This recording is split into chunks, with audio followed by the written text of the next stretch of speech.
Welcome to this journey through one of the most disturbing cases recorded in the history of rural Tennessee.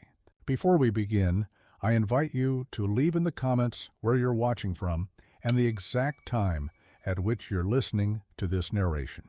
We're interested in knowing which places and at what times of day or night these documented accounts reach. The old Dawson property lies abandoned now. Most locals avoid the winding dirt road that leads to it, preferring instead to take the longer route around Hollow Creek. The weathered no trespassing signs have long since faded, but the message remains clear to those who know the history of the place. The well, stone-lined and covered with warped wooden boards, sits approximately 30 yards from what remains of the main house. According to county records from 1937, that well was approximately 65 feet deep, drawing from an underground spring that served the Dawson family for 3 generations. What those official documents fail to mention is how that same water source became the center of one of Tennessee's most disturbing and least discussed cases of the mid-20th century. In April 1947, Marshall County authorities received reports of unusual behavior at the Dawson farm. The isolated property, situated on 87 acres of dense woodland near the Kentucky border, had always maintained a reputation for privacy. Thomas Dawson, age 58, his wife Eleanor, 52, and his unmarried brother Franklin, 61, lived on the family homestead that had been established in 1883. The Dawsons were known to be self-sufficient, growing their own food and rarely venturing into the nearest town of Lewisburg except for essential supplies and occasional church attendance. According to statements made by Vernon Miller, the mail carrier whose route included the remote Dawson residence, he became concerned when no one collected mail for nearly 3 weeks. The boxes were overfull, Miller stated in his official report, and there was a smell coming from the property that wasn't right. Not like livestock or regular farm smells. Something wrong. When Sheriff Alden Pritchard and 2 deputies arrived at the property on April 17, 1947, they discovered a scene that would confound investigators for decades. The front door stood open. Inside, they found Eleanor Dawson seated at the kitchen table, staring vacantly at a half-finished cup of coffee. Thomas was discovered in the barn, meticulously organizing tools as if preparing for a season's work. Franklin was not immediately located. What struck the officers as immediately unusual was not just the disheveled state of the home, but the physical appearance of the Dawsons themselves.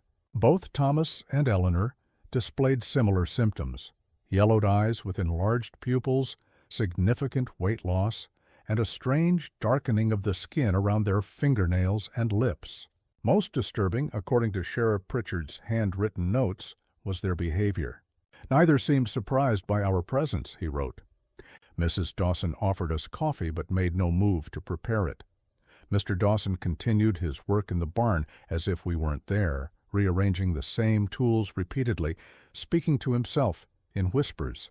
When directly addressed, both would respond after a delay of several seconds, their speech slurred and thoughts disconnected. The property itself told a story of gradual decline. The once productive fields lay fallow. Livestock pens stood empty except for the remains of several dead chickens and a single emaciated cow. The vegetable garden was overgrown with weeds. A search of the house revealed rotting food in the pantry, despite the presence of preserved goods that could have sustained the family. It was only after a more thorough search of the property that Franklin Dawson was located. His body was found inside the well house, a small structure built over the stone-lined shaft that provided the family's water. According to the coroner's preliminary examination, Franklin had been dead for approximately 2 weeks. The cause of death was initially recorded as unknown, though signs of severe dehydration were noted. A peculiar finding for a man who died next to a water source. When questioned about Franklin's death, neither Thomas nor Eleanor seemed capable of providing coherent answers. "He's keeping watch," Eleanor reportedly stated. "The well needs tending now, Thomas." When asked the same question, simply replied, "The water called him down." Dr. Howard Lerner, the county physician who examined the surviving Dawsons, immediately ordered them transported to the hospital in Nashville. His notes from April 18, 1947, describe symptoms consistent with severe heavy metal poisoning. Patient TD exhibits confusion, peripheral neuropathy, and gastrointestinal distress. Patient ED presents similarly with the addition of apparent visual hallucinations. Both show signs of extended exposure to toxic substances, possibly arsenic or mercury. The investigation of the Dawson property revealed the first of many disturbing discoveries. Water samples taken from the family well contained dangerous levels of arsenic, lead, and traces of mercury. These findings initially suggested an accidental contamination, perhaps from nearby mining operations or natural mineral deposits. This theory might have been accepted if not for what was found in the Dawson home. In a locked chest in the attic, Sheriff Pritchard discovered a collection of handwritten journals belonging to Thomas Dawson, dating back to 1941. The earliest entries described typical farm life, weather conditions, crop yields, and community events. But beginning in late 1943, the tone and content of the writings changed dramatically. "The water tastes different," Thomas wrote in November 1943. "Sweeter somehow. Franklin says it's because of the drought lowering the table, but I think it's something else. Eleanor won't drink it anymore unless it's boiled for coffee." Entries from 1944 grew increasingly erratic, with references to voices from the well and lights dancing in the water at night. By 1945, Thomas wrote almost exclusively about the well, describing it as the heart of everything and keeper of family secrets. Most disturbing was an entry dated September 3, 1946. "Franklin says we must strengthen the water. It's weakening from too much use. The farm needs it strong. We need it strong. Started adding the contents from the locked cabinet today. Just a little. Just enough to feed what's down there." The locked cabinet referenced in Thomas's journal was located in a small shed behind the main house. Inside, investigators found dozens of glass bottles and tin containers holding various compounds, agricultural chemicals, rat poisons, and mining supplies, all containing high concentrations of arsenic, lead, mercury, and other toxic substances, had been systematically added to the family's water supply over a period of approximately 18 months. While this discovery seemed to explain the poisoning, it raised far more questions than it answered. Chief among them, why would a family deliberately contaminate their own water source? Dr. Leonard Winters, a psychiatrist called in to evaluate the Dawsons during their hospitalization, described their condition as shared psychosis exacerbated by neurotoxic exposure.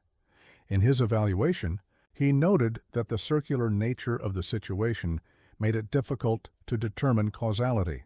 The initial consumption of contaminated water likely produced neurological symptoms including paranoia and hallucinations, which in turn led to the deliberate further contamination of the water source, creating a self-perpetuating cycle of poisoning and mental deterioration. But Dr. Winters' clinical explanation failed to account for several key aspects of the case.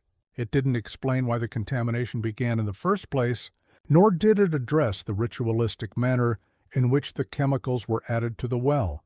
All was at sunrise. All was accompanied by what neighbors described as singing coming from the Dawson property. The case took an even stranger turn when investigators began interviewing residents of Lewisburg and surrounding farms. Ezra Johnson, who owned the neighboring property to the east, reported that the Dawsons had become increasingly isolated after returning from a trip to Kentucky in early 1943. "Thomas came back different," Johnson stated. "Him and Franklin both. They'd gone up to Harlan County to visit some distant cousin who'd passed. Spent about 2 weeks there. When they came back, they started talking about water rights and feeding the source, stopped coming to town meetings, built that new well house, even though the old one was fine." Johnson's statement was corroborated by several other neighbors and by entries in the ledger of Hanford's General Store, which showed the Dawsons purchasing unusual quantities of chemicals typically used for photography and metalwork, neither of which were known hobbies of the family. Martha Simmons, who taught at the local school for over 30 years, provided additional historical context. The Dawson land was originally purchased from a mining company that had abandoned operations in the 1870s. There were always rumors about the water there. How the first Dawson got the land so cheap because nobody else would buy it. Something about the mine contaminating the groundwater, making livestock sick. But the Dawsons never seemed affected, not until recently. This information led investigators to review county archives, where they discovered geological surveys from 1875 indicating the presence of arsenic-rich deposits throughout the area. More significantly, they found a series of newspaper articles from 1882 describing a dispute between Harrison Dawson, Thomas's grandfather, and the Bedford Mining Company over water rights to the underground spring. According to these records, Harrison Dawson had won the dispute through unusual circumstances. 3 company representatives who had come to survey the water source reportedly fell ill after drinking from the spring as a gesture of goodwill during negotiations. All 3 developed symptoms similar to those now affecting Thomas and Eleanor. The mining company abandoned their claim shortly thereafter, selling the land to Harrison Dawson for a fraction of its value. This historical connection suggested a disturbing possibility that the contamination of the well was not a new phenomenon, but rather the continuation, or perhaps the renewal, of a family practice dating back generations. As Thomas and Eleanor Dawson received treatment in Nashville, their mental and physical conditions improved slightly. By June 1947, they were capable of more coherent communication, though both continued to display signs of permanent neurological damage.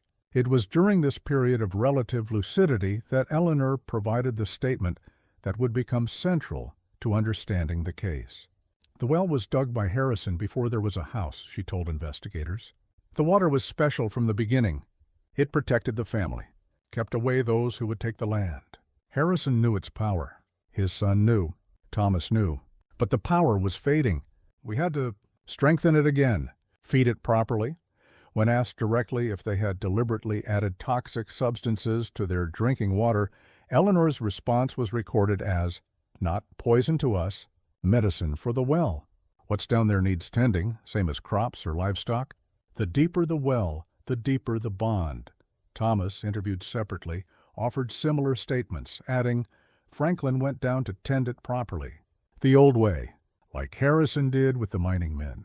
Like my father did in 17 when the bank tried to take the farm. The water remembers service." The reference to events in 1917 prompted further investigation into county records, which revealed that during a period of widespread farm foreclosures, the Dawson property had been spared despite being significantly in arrears on loan payments. The bank representative assigned to the case had reportedly fallen ill after visiting the property and subsequently approved a loan extension under unusually favorable terms. A review of local hospital records from 1905 to 1947 revealed a pattern. At least 7 individuals who had direct dealings with the Dawson family regarding land or water rights had been treated for symptoms consistent with heavy metal poisoning. None of these cases had been connected previously, as they occurred years apart, and the symptoms had been attributed to various causes, including influenza, nervous disorders, or exposure to agricultural chemicals. By August 1947, with Thomas and Eleanor still hospitalized, authorities were facing difficult questions about how to proceed with the case. The evidence strongly suggested that the Dawsons had deliberately poisoned their well as part of a generational practice tied to the protection of their land.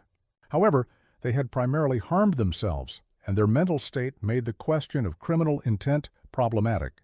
The decision was made to have the Dawson property thoroughly inspected before determining final charges. On August 23, 1947, a team including Sheriff Pritchard, Dr. Lerner, and 2 specialists from the State Health Department arrived to conduct a complete examination of the well. What they discovered would never appear in official reports. According to a personal journal kept by Dr. Lerner, found after his death in 1963, the inspection of the Dawson well revealed anomalies that defied explanation. The well shaft, measured at 65 feet according to county records, extended considerably deeper when actually measured. The team's sounding line descended to 80 feet before striking water and continued to an estimated depth of over 100 feet before reaching what seemed to be the bottom. More disturbing was what the inspection team observed in the water itself. Dr. Lerner described unusual luminescence and movement inconsistent with normal water currents. Sheriff Pritchard's unofficial notes, secured by his son following the sheriff's death in 1955, mentioned something solid shifting below the surface and sounds that should not have been possible at that depth. The most concrete finding was the recovery of Franklin, Dawson's pocket watch, from the well shaft. The silver timepiece, badly corroded from exposure to the contaminated water, had stopped at 3:47. The position of the body in the well house had suggested that Franklin had not fallen into the well accidentally, but rather had been monitoring something within it when he died. Following this inspection, the tenor of the investigation changed. Official documentation became sparse and focused primarily on the medical condition of Thomas and Eleanor Dawson, rather than the well itself. Orders were issued to seal the well and demolish the well house. Actions carried out on September 2, 1947, with unusual haste and under the direct supervision of state officials who had not previously been involved in the case. Thomas Dawson died on October 12, 1947, from liver failure attributed to arsenic poisoning. Eleanor survived until November 1949, spending her final years in the state psychiatric hospital. Neither was ever formally charged with any crime. The official conclusion was that they had been victims of their own delusions, accidentally poisoning themselves over an extended period. The Dawson property was seized by the county for unpaid taxes in 1950. It was purchased at auction by the state of Tennessee and designated as part of a wildlife conservation area, with strict prohibitions against development or water use within a 1-mile radius of the former homestead. For nearly a decade, the case faded from public memory, referenced occasionally in medical journals as an example of shared psychosis or environmental poisoning, but otherwise forgotten. That changed in 1958, when Dr. Margaret Collins, a hydrologist studying groundwater patterns in the region, sought permission to test various water sources, including the sealed Dawson well. Her request prompted an unusual response, a direct denial from the governor's office citing public safety concerns and referencing classified reports from 1947. Dr. Collins, intrigued by this level of intervention for what should have been a routine scientific study, began investigating the Dawson case independently. Through a former colleague at the State Health Department, she gained access to water sample data that had never been included in official reports. These samples, taken from the Dawson well in August 1947, contained compounds that the testing equipment of the time could not identify. Notes attached to the sample data questioned whether some of the chemical markers might be organic in origin, rather than from the known contaminants. One notation, initialed by Dr. Lerner, asked, could compounds be byproducts rather than primary contaminants? In October 1958, Dr. Collins published a paper theorizing that the Dawson well tapped into a unique geological formation where natural mineral deposits created water with unusual properties. She suggested that generations of drinking this mineral-rich water might have created dependency and neurological changes in the family. When drought or other factors altered the water's composition, the Dawsons may have attempted to recreate its properties by adding minerals they associated with its effects. 3 days after the paper was published, it was retracted.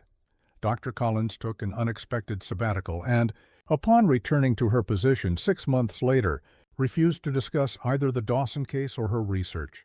Her field notes and research materials from this period were never archived with her other academic work.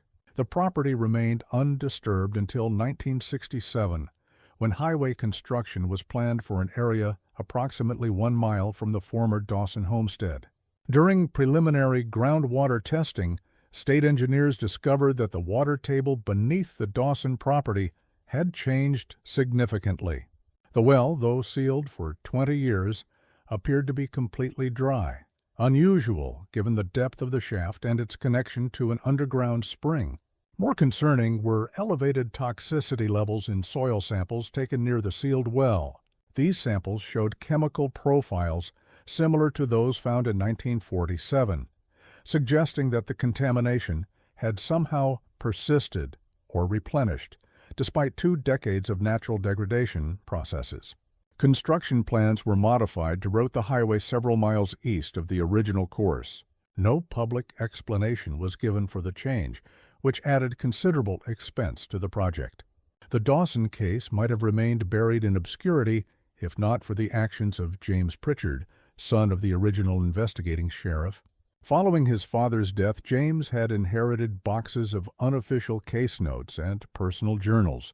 In 1968, nearing the end of his own life, and troubled by what he had read, James contacted historian and author Edward Rankin, who had written several well-received books on Appalachian folklore and history. Rankin spent 3 months reviewing the materials and conducting his own research into the Dawson family history.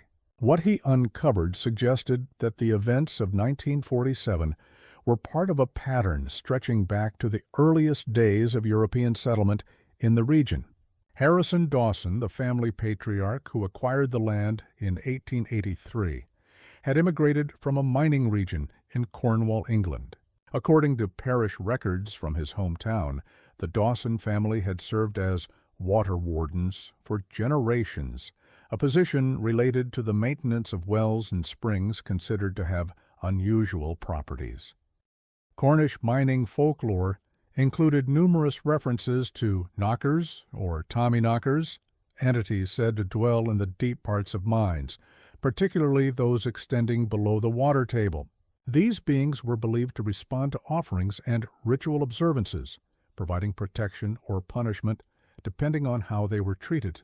When Harrison Dawson arrived in Tennessee in the 1870s, he specifically sought land with particular geological features similar to those in Cornwall. The property he eventually purchased from the Bedford Mining Company had been abandoned after several unexplained accidents and reports of unhealthy vapors rising from a test shaft that had struck water. Most revealing was a letter Rankin discovered in the archives of a historical society in Kentucky, written by Harrison Dawson to his cousin in Harlan County in 1889. It contained a passage that eerily presaged the events of 1947. The water here responds to the old ways, just as it did in Cornwall. What dwells beneath recognizes the family's service. I have fed it accordingly, and it has protected our claim when others would take it. The mining men who drank deeply now know its power. My sons must be taught the proper tending as my father taught me. The well requires respect and occasional strengthening. What we give to the water returns to us manyfold. Rankin's research culminated in a manuscript titled The Keepers of the Well, which he submitted to his publisher in early 1969. The book was never released. According to a brief notice in Publishers Weekly, the project was canceled due to unresolvable issues with source verification. Rankin himself withdrew from public life shortly thereafter, declining all interviews and eventually relocating to New Mexico, where he lived until his death in 1978. In his personal papers, donated to the University of New Mexico Library after his death, Rankin left a sealed envelope with instructions that it not be opened until 2000. When the envelope was finally opened, it contained a single typed page with the following text: "The Dawson Well was not unique." Similar sites exist throughout the Appalachian region, places where the boundary between surface waters and deeper things grows thin. The families who maintain these sites believe they are providing an essential service, containing something that should not be allowed to spread. I have seen enough to believe they may be right. Some waters should remain undisturbed, some depths unplumbed. I will publish no more on this subject and advise others to respect the sealed places and the families who guard them. The Dawson property today remains part of a restricted state conservation area. Local residents still avoid the location, though few could explain exactly why. The foundations of the house are barely visible through encroaching forest. The well, though officially sealed in 1947, shows signs of more recent maintenance. The concrete cap appears to have been replaced at least once in the intervening decades, and a small stone marker of unclear origin stands nearby. Water testing conducted in the vicinity in 1992, the last time state environmental officials visited the site, showed no trace of the odor contaminants that had been present in such high concentrations during the 1947 investigation. In fact, groundwater samples from the area surrounding the sealed well tested unusually pure, free of even the trace minerals and organic compounds typically found in natural springs. The official explanation for the events at the Dawson farm remains unchanged, a tragic case of self-poisoning resulting from mental illness and isolation. The family's belief that they were feeding or strengthening their well is attributed to hallucinations caused by the very toxins they were adding to their water. Yet questions persist. Why did the Dawsons, who had successfully maintained their farm for generations, suddenly begin poisoning their only water source? What connection existed between their actions and similar incidents involving their ancestors? What did Franklin Dawson see or hear that kept him monitoring the well until his death? And perhaps most troubling, why did state officials respond with such alarm to the inspection team's findings, immediately sealing the well and restricting access to the area in perpetuity? County records from 1952 contain a curious footnote. During routine testing of wells throughout the region, a technician noted that water tables had dropped in most areas due to drought conditions. With one exception, the underground spring that had once fed the Dawson well appeared to be receding in the opposite direction. Rather than simply drying up, the water was moving deeper, as if being drawn downward by some unknown force. The technician's report concluded with an observation that would later be redacted from official copies. Water doesn't naturally move against gravity without pressure or suction. Something down there is drinking. Perhaps the most telling evidence comes from Eleanor Dawson herself. In her final lucid interview before her death in 1949, she made a statement that was omitted from official records but preserved in Dr. Lerner's personal notes. "We didn't poison the well. We poisoned what was in the well, what has always been in the well, what will still be there, waiting, long after the water runs clear again." Harrison knew. Thomas knew. Now you know too. Some thirsts can never be quenched, only contained. The Dawson family lineage ended with Thomas and Eleanor. Their isolated farm returned to wilderness. The well remained sealed, but throughout the region, other families maintain other wells, tending them according to traditions passed through generations, adding their own medicines to the water according to recipes preserved in family journals and whispered instructions. And occasionally in drought years, when water tables drop and the deep places grow closer to the surface, residents report hearing sounds from abandoned wells and springs throughout the Appalachian night. Sounds like stone grinding against stone, like water moving against its nature, like something stirring in the depths, testing the boundaries of its containment. In 1963, shortly before his death, Dr. Howard Lerner wrote a final entry in his journal regarding the Dawson case. "I no longer believe they were delusional. I believe they were performing a function they barely understood, inherited from ancestors who passed down the obligation without fully explaining its purpose. They were wardens, not victims. And what they were containing, I pray it remains contained." The weathered no trespassing signs surrounding the former Dawson property have been replaced several times over the decades, though no record exists of who maintains them. The current signs include an unusual warning not found on standard government markers: contaminated groundwater, do not dig, do not drink. Below this official text, someone has carved additional words into the aging wood. The well is not for water. The water is for the well.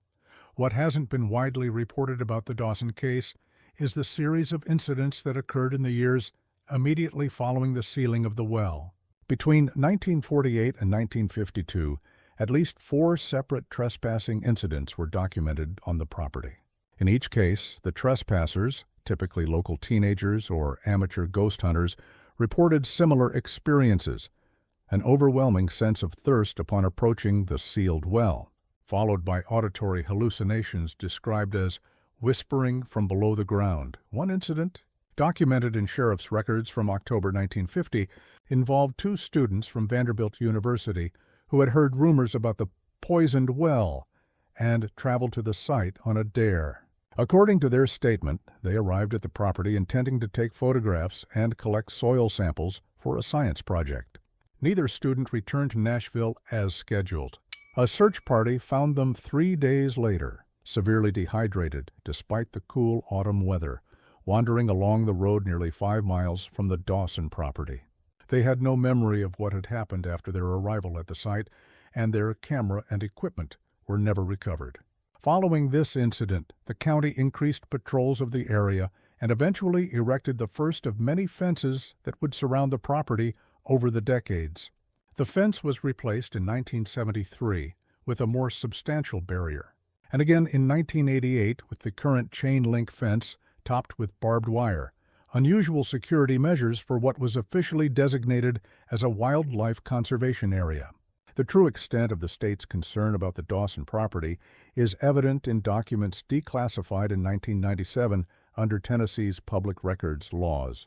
These documents reveal that between 1950 and 1965, the site was monitored not just by local authorities but by a specialized division of the State Environmental Department. Quarterly inspections included not only water and soil testing, but also what was described as acoustic monitoring of the sealed well. The monitoring reports from this period contain numerous references to anomalous readings and inconsistent acoustic signatures, though the specific nature of these anomalies is never clearly explained. One report from June 1957 notes, usual pattern of subsurface activity detected. Movement continues to be cyclical, with increased intensity during new moon phases. Containment measures remain effective, though monitoring equipment increasingly affected by proximity to site. By 1965, the regular monitoring program had been discontinued, replaced by a more limited annual inspection conducted by personnel who, according to personnel records, received special training and hazard pay for the assignment. These annual reports become increasingly brief and standardized over time, eventually reduced to a single-page form with checkboxes and minimal narrative. The last substantive entry appears in the 1978 annual report written by Inspector Richard Tanner. Conventional testing equipment continues to malfunction within 50 feet of the sealed shaft. Manual inspection of concrete cap shows no signs of deterioration. Audio monitoring conducted from perimeter indicates no detectable activity from primary containment site.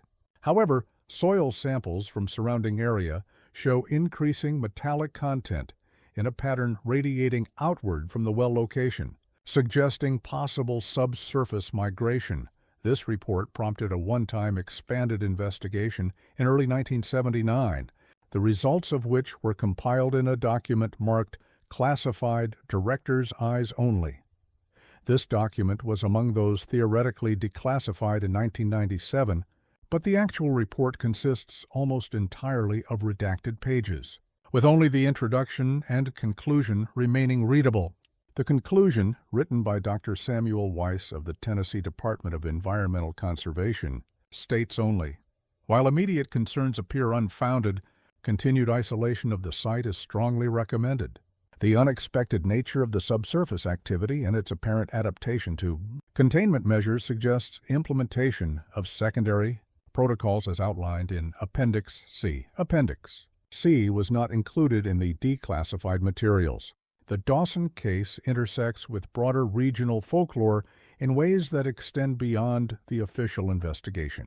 Throughout the Appalachian region, stories persist about hungry wells or thirsty grounds, places where the water is said to have unusual properties or make unusual demands. Folklorist Dr. Rebecca Chambers documented several such accounts in her 1982 study of Appalachian water lore.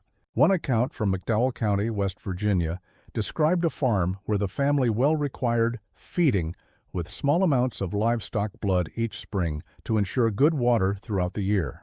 Another, from eastern Kentucky, told of a spring that would run dry unless offerings of iron nails or old tools were periodically dropped into its depths. Dr. Chambers noted similarities between these practices and older European traditions, particularly those from mining regions of Cornwall, Wales, and northern Spain, where underground water sources were often associated with entities that required propitiation. The migration patterns from these regions to Appalachia during the 18th and 19th centuries corresponded closely with the geographic distribution of these unusual water practices. Most relevant to the Dawson case is an account Dr. Chambers collected from an elderly resident of Harlan County, Kentucky, the same area Thomas and Franklin Dawson had visited in 1943 before beginning their contamination of the family well. The informant, identified only as Mr. G in the published study, described a family tradition of well tending that had been passed down through generations. My granddaddy taught my daddy, and my daddy taught me. Some wells, they ain't just for taking water out. They're for keeping other things in. You gotta tend them proper. Feed them what they need. Keep them strong. Otherwise, what's down there might start getting hungry for more than what you're giving it. When asked what exactly was down there, Mr. G reportedly became uncomfortable and refused to elaborate, saying only, "Some things don't need naming. Naming them makes them listen for their name. Better to just call it the thirst and leave it at that." Dr. Chambers attempted to follow up with other residents of Harlan County regarding these practices, but found most unwilling to discuss the topic. Her research notes, archived at the University of Kentucky, include a curious observation. When pressed about well-tending practices, most informants changed the subject or ended the interview. Several made the same gesture, touching their lips, then their ears, as if to indicate that speaking about these matters might cause them to be heard by something listening. The connection between the Harlan County traditions and the Dawson case seems more than coincidental. According to Thomas Dawson's journals, the cousins they visited in 1943 were named Garrity, possibly, the family of Dr. Chambers' anonymous informant, Mr. G. The timing of the Dawsons' visit also coincided with a period of extended drought in the region, which might have made any well-tending practices more visible or urgent. What Thomas and Franklin Dawson witnessed or learned during their 2-week stay in Harlan County remains unknown. No correspondence between the families has ever been found, and the Garrity family reportedly left the area sometime in the early 1950s, their current whereabouts unknown. The geological aspects of the Dawson case present another layer of mystery. The property sits at the edge of a region known for its unusual karst topography, a landscape characterized by underground drainage systems, sinkholes, and extensive cave networks. The Cumberland Plateau, which extends through eastern Tennessee into Kentucky, contains some of the most extensive cave systems in the United States.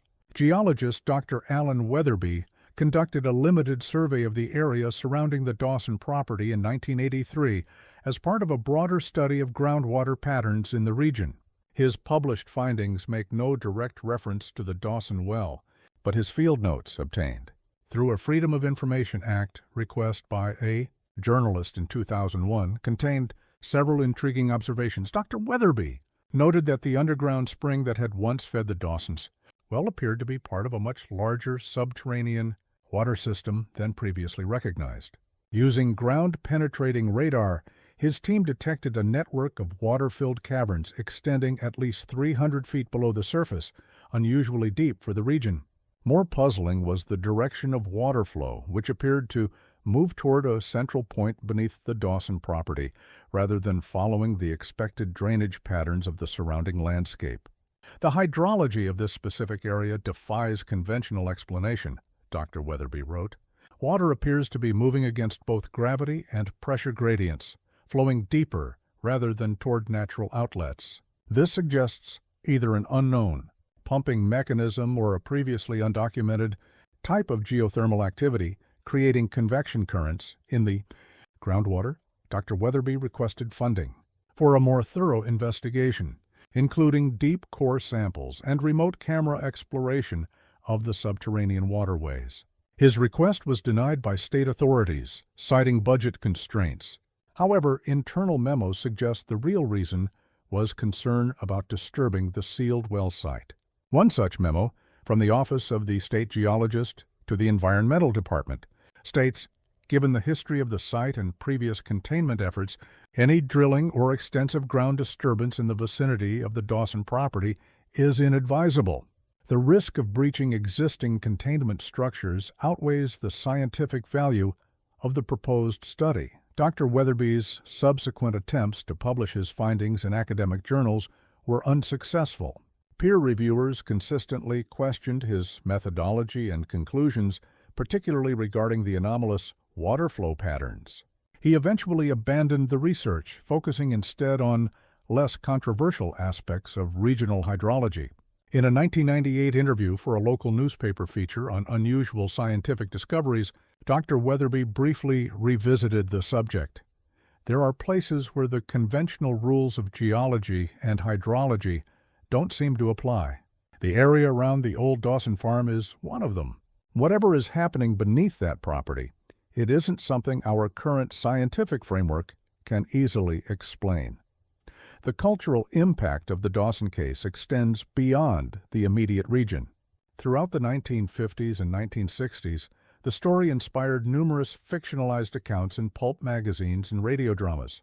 These versions typically emphasize the more sensational aspects: the poisoned well, the family's deterioration, the mysterious death of Franklin Dawson, while omitting the more inexplicable elements of the case. One such adaptation, a 1954 episode of the radio series American Gothic, titled The Well Keeper, portrayed the Dawsons as victims of hereditary mental illness, poisoning themselves out of paranoid delusions.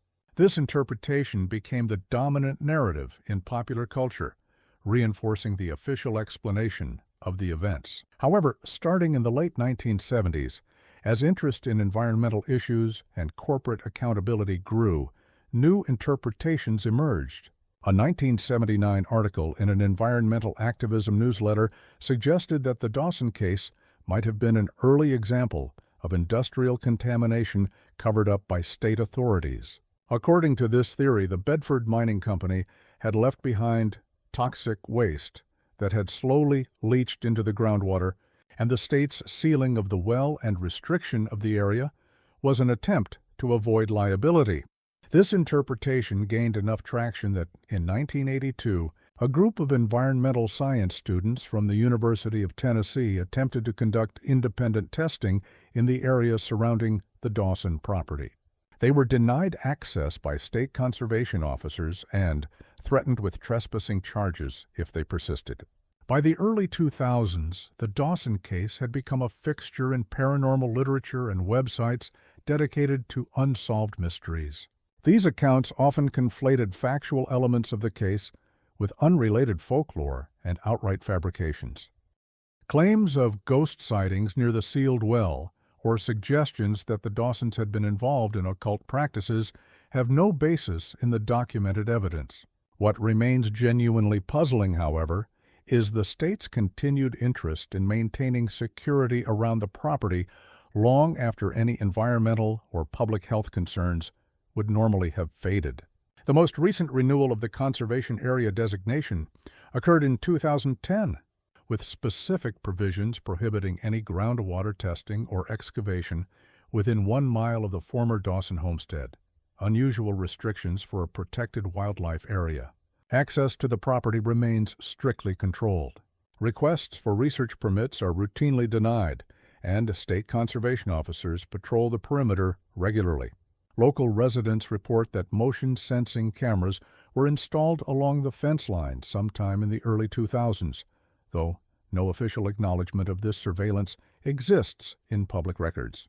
In 2006, a group of graduate students from Vanderbilt University's environmental science program submitted a formal research proposal to study soil and water composition in the conservation area as part of a regional toxic site remediation project. Their proposal specifically excluded the immediate vicinity of the sealed well focusing instead on the surrounding watershed to determine whether any contamination had spread beyond the property boundaries. The proposal was initially approved by lower-level officials, but the approval was rescinded 1 week later by direct intervention from the governor's office. The stated reason was ongoing sensitive remediation efforts that might be compromised by additional testing. When pressed for details about these remediation efforts, state officials declined to provide any specifics. Citing confidentiality provisions in environmental regulations, Dr. Martin Hayes, who supervised the graduate research project, found this response deeply troubling. In my 30 years of environmental science work, I've never encountered a site where basic water testing in the surrounding area was prohibited, he stated in a 2007 interview with a local newspaper. Even for Superfund sites or nuclear facilities, perimeter testing is standard practice. The secrecy surrounding the Dawson property defies both scientific protocol and common sense. Dr. Hayes pursued the matter through official channels, filing Freedom of Information Act requests for documentation of the supposed remediation efforts. After 18 months of administrative delays, he received a heavily redacted set of documents that provided little substantive information. The only unredacted section was a brief statement indicating that the Dawson property was subject to a special conservation protocol established in 1947 and renewed every 20 years thereafter, with the most recent renewal occurring in 2007. The timing of this renewal coming shortly after Dr. Hayes' research proposal suggests that maintaining secrecy around the property remains a priority for state authorities, even 70 years after the original incidents. What gives the Dawson case particular resonance is how it connects to broader patterns of unusual water-related phenomena throughout the Appalachian region. The practice of well feeding or spring tending appears in isolated pockets from northern Georgia to western Pennsylvania, always associated with families who have maintained the same land for multiple generations. Anthropologist Dr. Sarah Ridgway documented several such practices in her 2004 study of Appalachian folk traditions. In Burke County, North Carolina, she interviewed an elderly woman who described her family's centuries-old responsibility of maintaining a spring on their property. Every new moon, my grandmother would take a small cloth bag of iron filings and copper shavings and drop it into the spring. She said it was feeding the keeper.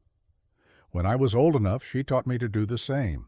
She said our family had been chosen because we understood the responsibility, that what lived in the water needed to be kept content, or it would grow restless. When Dr. Ridgway asked what would happen if the spring wasn't fed, the woman's response was evasive but troubling. The water goes bad first. Then the dreams start. Then people start hearing their names called from the water. My great-grandfather forgot the feeding once during a family illness. 3 days later, his brother drowned in the creek below the spring. They found him face down in water, barely deep enough to cover his nose.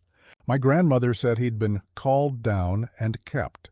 Similar accounts appear throughout Dr. Ridgway's research, always with common elements, water sources that require regular offerings, often of metal compounds, warnings about what happens when the rituals are neglected, and a sense of familial obligation passed through generations.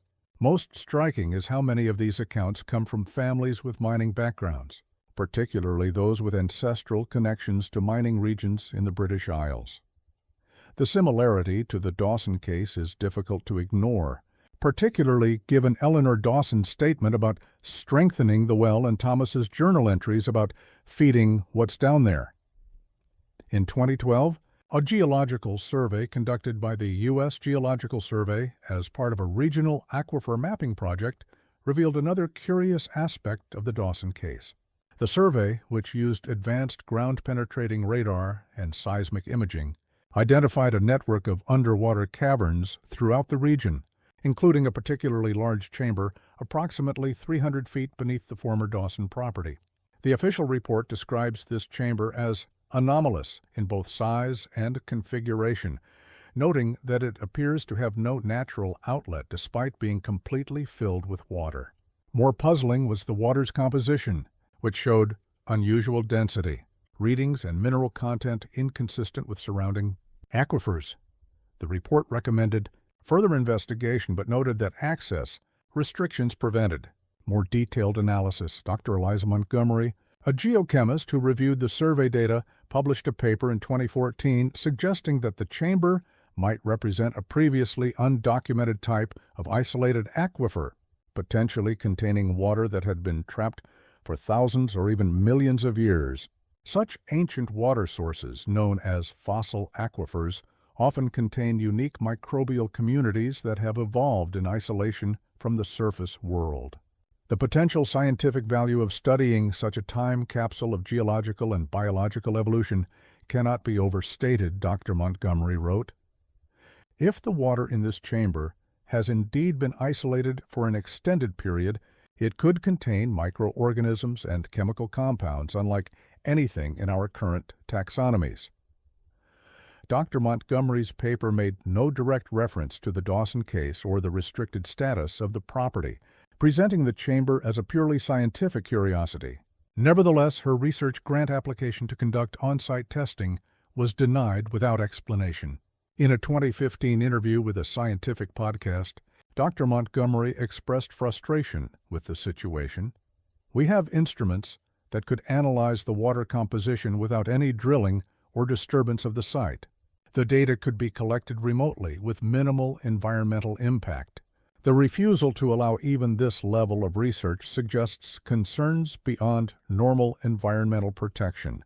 When the host asked what those concerns might be, Dr. Montgomery replied carefully, "I'm not one for conspiracy theories, but in my 20 years of field research, I've never encountered resistance like this for a site with no obvious national security implications.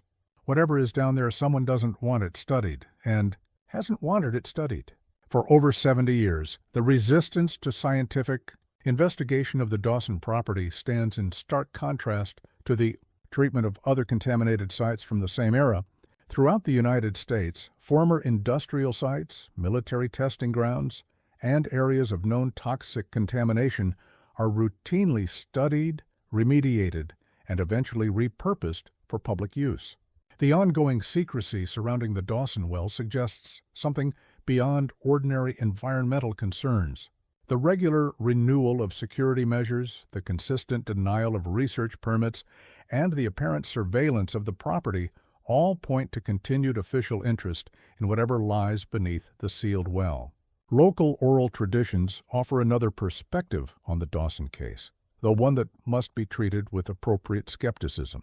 In 2018, a folklore collection project conducted by East Tennessee State University recorded an interview with Harold Jenkins, then 91 years old, whose father had worked for the Marshall County Sheriff's Department during the original investigation.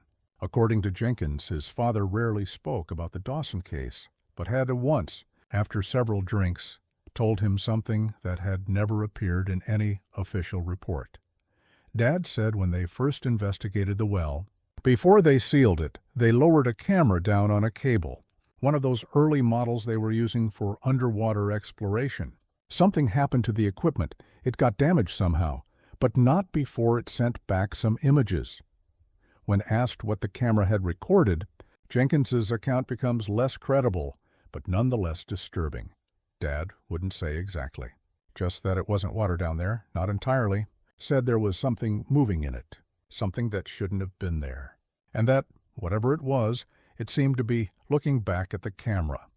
Jenkins claimed that all copies of the footage were confiscated by state officials who arrived shortly after the inspection.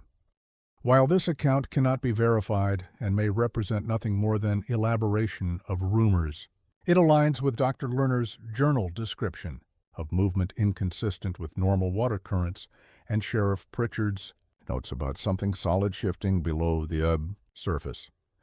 The most recent development in the Dawson case came in 2019, when a routine aerial survey conducted by the Tennessee Valley Authority detected an unusual temperature anomaly centered on the sealed well site.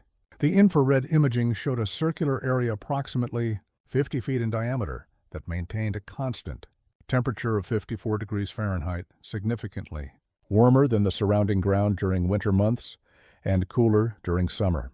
When TVA engineers recommended ground-based follow-up to determine the cause of the anomaly, they were informed that the site fell under special jurisdiction, and no further investigation was permitted. Internal emails obtained through a public records. Requests show that TVA officials were explicitly instructed to exclude the Dawson property from all future aerial surveys and to delete the existing data from their records. Dr. Jonathan Mercer, a geothermal specialist who reviewed the infrared data before its deletion, noted that the temperature pattern was consistent with a large body of water maintaining a constant temperature beneath the surface, not unusual in itself, as groundwater often remains at a stable temperature year-round. What was unusual, he observed, was the perfectly circular shape of the anomaly and its precise centering on the sealed well. Natural groundwater formations don't create such geometrically perfect temperature patterns. Dr. Mercer explained in a 2020 paper that carefully avoided identifying the specific location of the anomaly. This pattern suggests either a man-made structure or some kind of consistent upwelling from deep underground, creating a convection current that maintains the circular shape.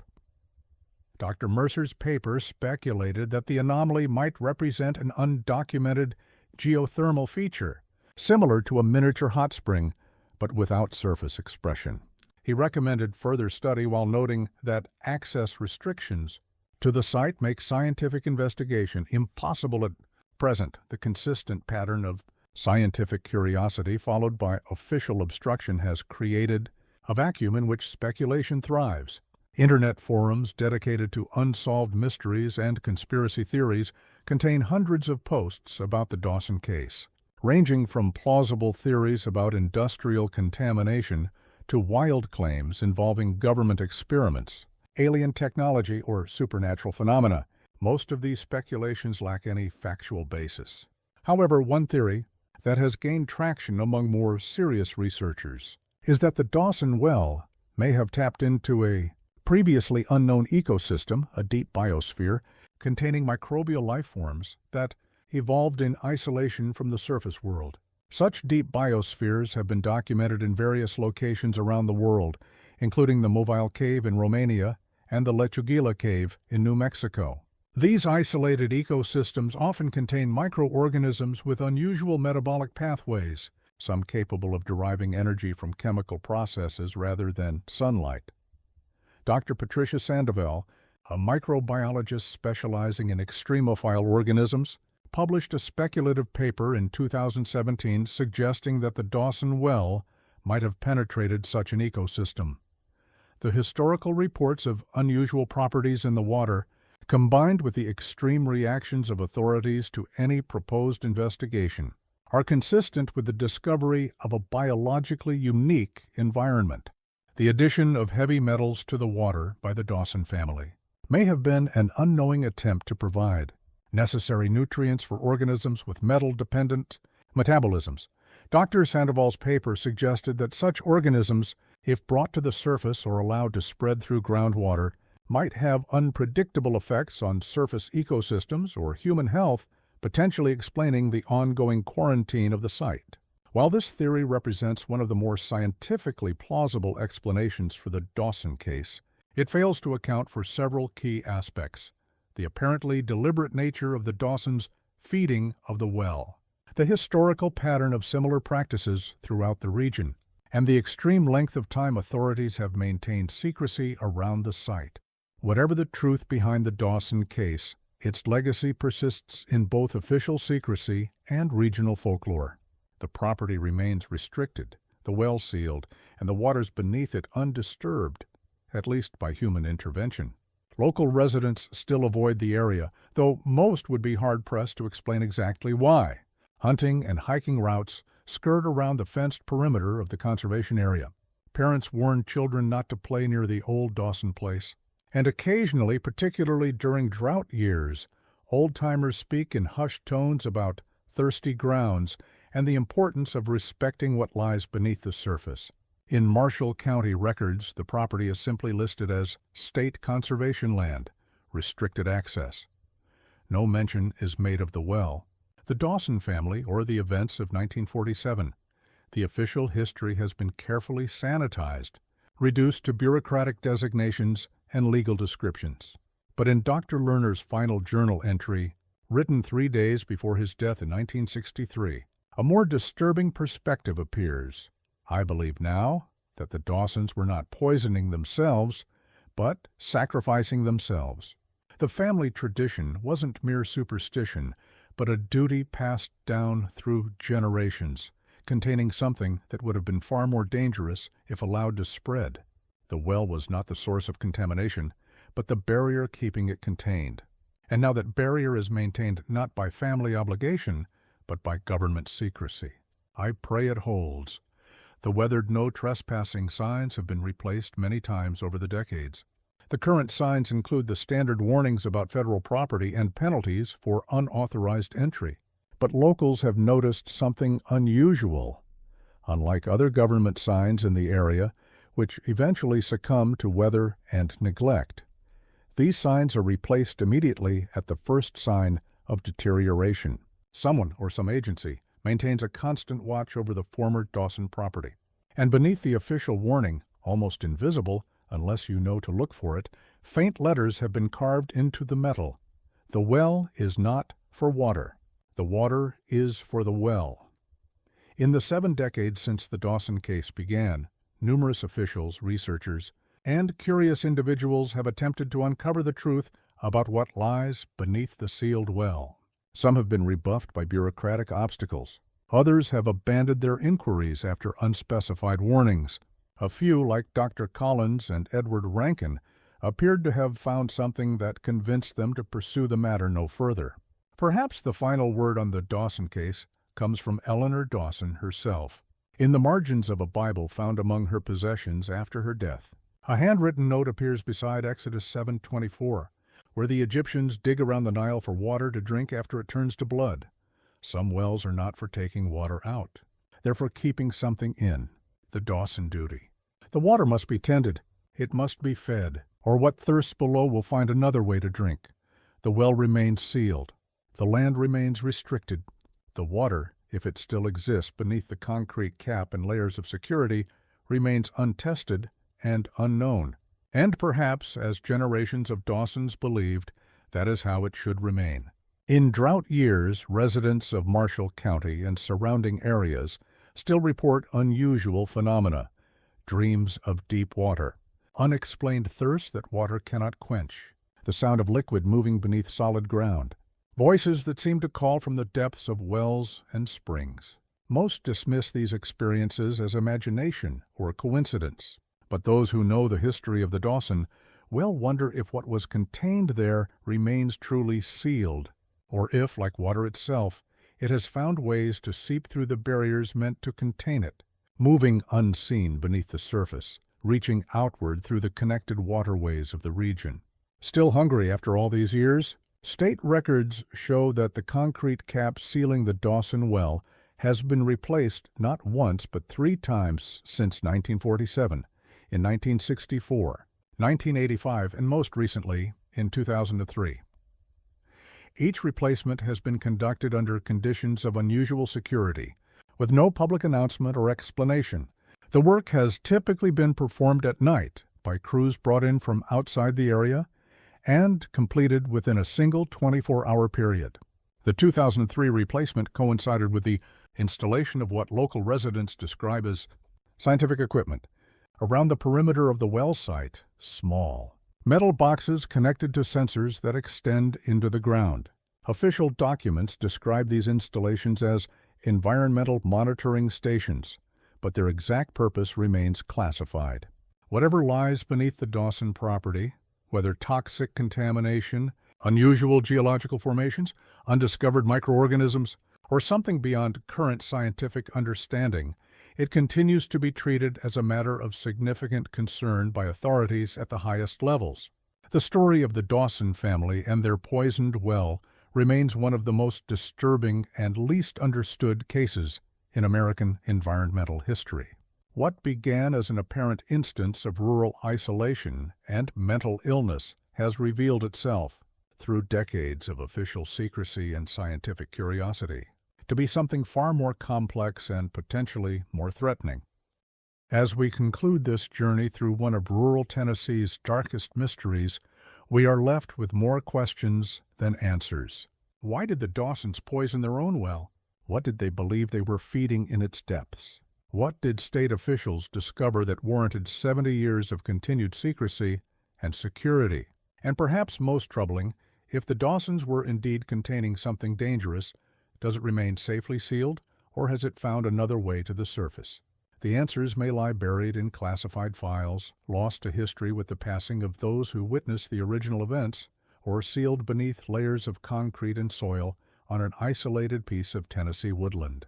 But one thing remains certain: the story of the Dawson well continues to cast a long shadow over the region, a reminder that some depths are best left unplumbed, some thirsts best left unquenched.